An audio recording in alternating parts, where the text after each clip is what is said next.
Hello everyone, मेरा नाम है Utsav. I am from IIT Guwahati. So first of all congratulation to everyone जिनका भी बहुत ही अच्छा स्कोर आया है, पर्टिकुलरली जेई मेंस 2026 जनवरी अटेम्प्ट का अगर हम बात करें तो ठीक है।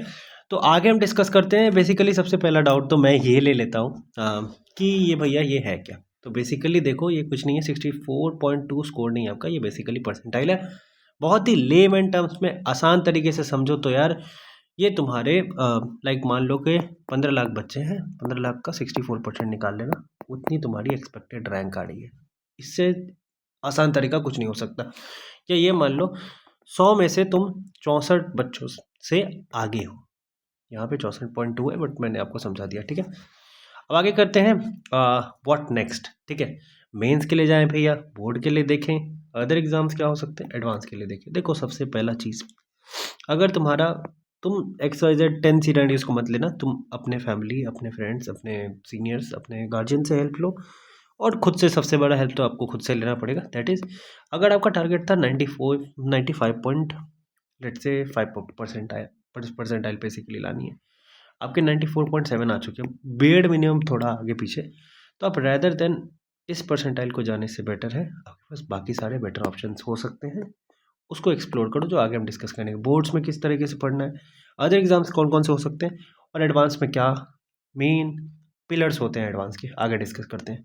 तो सबसे पहले अगर हम बात करें जेई एडवांस 2026 का कट ऑफ, तो देखो मैंने बहुत सारी एनालिसिस की, और स्टूडेंट्स और पेरेंट्स और मेंटर्स के बेसिस में जो भी एनालिसिस मेरे को देख के करके निकला डाटा, जो भी हमारे पास अवेलेबल है, उससे देखो मेरे पास क्लैरिटी के साथ जो अभी तक पता चलता है कि जनरल का 93 से 93.5 से 97 तक रहने वाला है। पॉइंट का ही कुछ फर्क आएगा इसमें, ठीक है, बट बेसिकली इतना ही रहेगा। अगर आप 93.5 के ऊपर हैं तो you are in a very good safe side.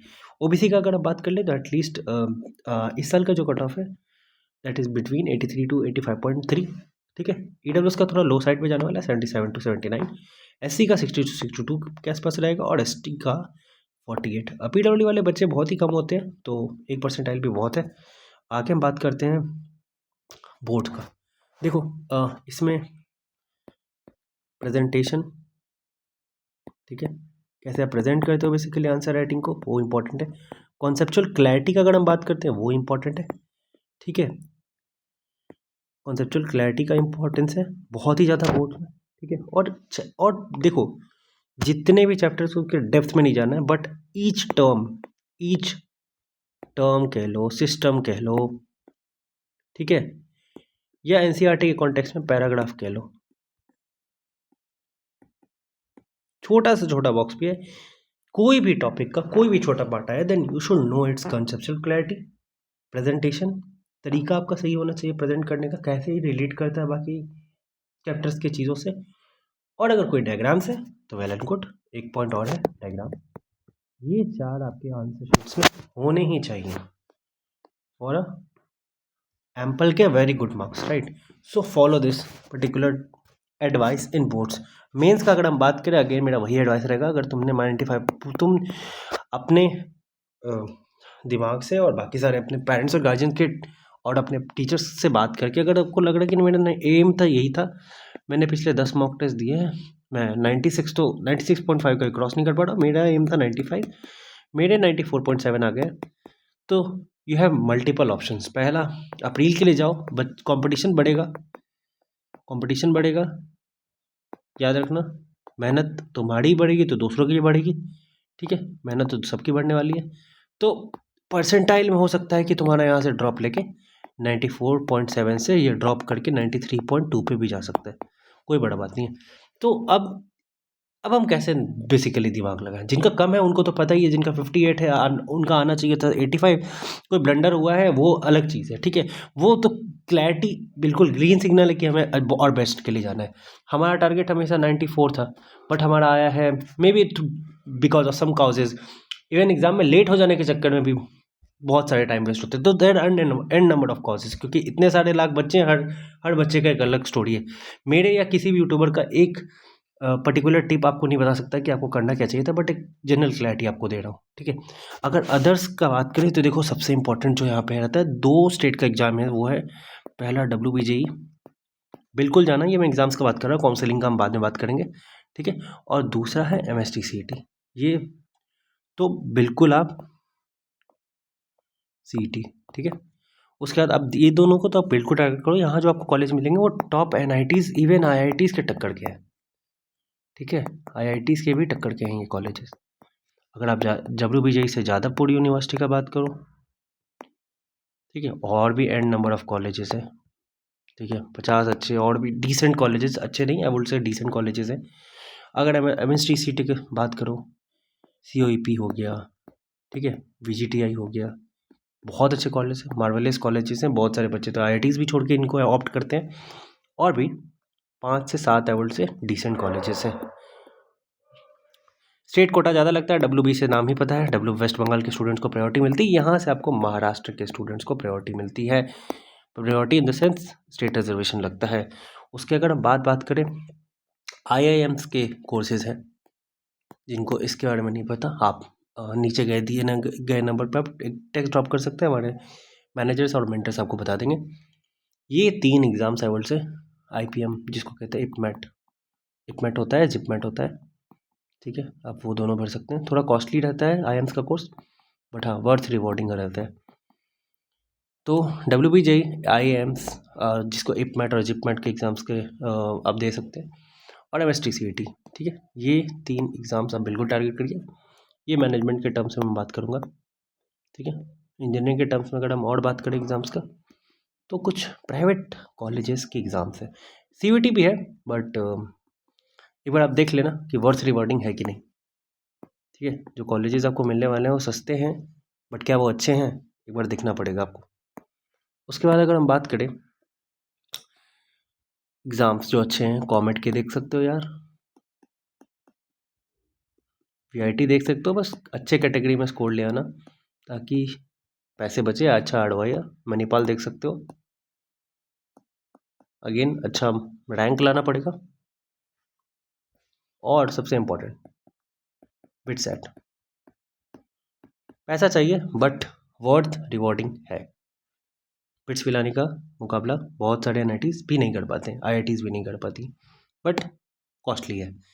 Advance के लिए देखो 4 जो मेन पिलर्स है, क्वांटिटी कम हो जाएगा। मैं यहाँ सुपर टॉपर्स का बात नहीं कर रहा हूँ, उनके लिए तो सारा क्वांटिटी एक बराबर है, बट चैप्टर्स का जिसमें आपको क्लैरिटी नहीं है, आप उसको एक्सक्लूड कर दो। जहाँ आपको पता चल गया है कि आपने धक्का मार के उसको बोर्ड में घसीटा है, या JEE मेंस में बहुत तुक्का लग के सही हो गया, या फिर आपने उसको लीव ही कर दिया है पढ़ने के बाद भी, क्योंकि आपको डेप्थ क्लैरिटी नहीं है, आप बना भी नहीं सकते 2 महीने में। तो रैदर देन क्वांटिटी को इंक्रीज़ किया, आप बिल्कुल क्वांटिटी को डिक्रीज़ करो और क्वालिटी को इंक्रीज़ करो। Quality in the sense depth में जाओ एक पर्टिकुलर टॉपिक के, और एक्यूरेसी मेंटेन रखो, क्योंकि हमने हज़ारों बार ऐसे केसेस देखे हैं 110 प्लस है एडवांस में, बट एक XYZ सब्जेक्ट में है -3। तो ये सारे ब्लंडर्स से आपको बचना है। अब आप क्यों ज्वाइन करेंगे हमारे पास, ठीक है। तो देखो यहाँ पे मैं इकलौता या 2-4 मेंटर नहीं है, यहाँ पे 150 प्लस मेंटर जो आपको सब्जेक्ट टॉपिक का क्लैरिटी देंगे 1 to 1, ठीक है। उसके बाद आपको प्रैक्टिस पेपर मिल जाएंगे ताकि आप रेगुलर अपने चीज़ों को प्रैक्टिस कर सकें। उसके बाद आपको बात करेंगे, टॉपिक वाइज डिस्कशन होता है बेसिकली। कोई हम यहाँ ज्ञान नहीं देते कि OC में, ऑर्गेनिक केमिस्ट्री में भी कौन सा पर्टिकुलर टॉपिक, उसको बाइफरकेट करके आपको 1 to 1 सेशन यहाँ प्रोवाइड किया जाएगा। उसके बाद 6 साल से जो हमारा एक्सपर्टीज़ है दैट इज़ इन काउंसलिंग, उसमें आपको कौन से कॉलेजेस लेने नहीं लेने वो हम आपको कंपैरेटिव एनालिसिस के थ्रू बताएंगे। जैसे हमने बात किया, मान लो आपको जो कि एक IIT NIT की काउंसलिंग कराती है, साफ शब्दों में जैक दिल्ली, जहाँ से आपको टॉप कॉलेज जैसे दिल्ली DTU मिल जाएगा, ठीक है। तो आप कंपेयर करेंगे एक NIT के X ब्रांच वर्सेस DTU के, या कोई भी आप मान लो स्टेट कॉलेज हमने बात किया, जादवपुर हमने बात किया, ठीक है, IITs हमने बात करेंगे इस साइड, ठीक है। तो ये comparative analysis on the basis of placement, current statistics, senior से बात कराना, आपका वो कॉलेज का overall environment, holistic environment, not on the paper, not on the AI, not on the website, but on ground reality. आज के date में आपको कंपेयर करके बताएंगे क्या बेटर ऑप्शन है। और उसके साथ जो मिसलेनियस सपोर्ट रहेगा, 4 साल आप जिस भी कॉलेजेस में हैं वहाँ पे सीनियर सपोर्ट थ्रू नोट्स या एकेडमिक नॉन एकेडमिक हेल्प, ठीक है, स्कॉलरशिप जिसमें आपको 10 लाख तक के भी स्कॉलरशिप प्रोवाइड कर दिए जाएंगे, और भी अदर सपोर्ट जैसे बहुत ही स्मॉल सपोर्ट जैसे लैपटॉप्स कौन सी लेनी है, क्या टेक्निकल इक्विपमेंट्स रखने हैं आपको, ठीक है, ये सारा चीज़ आपको बता दिया जाएगा। और इस दिए गए नंबर पे आप कनेक्ट कर लें, ठीक है। ये बेसिकली AI ने थोड़ा रॉन्ग बेसिकली टेक्स्ट को कन्वर्ट किया, तो मैं आपको लिख देता हूँ। हमारा नंबर है 9798 052 805, रिपीटिंग 9798 052 805। आप इस नंबर पर टेक्स्ट कर सकते हैं, हमारे मैनेजर आपको बाकी सारा आइडिया दे देंगे। थैंक यू सो मच, मिलते हैं अगले वीडियो में, तब तक के लिए जय हिंद।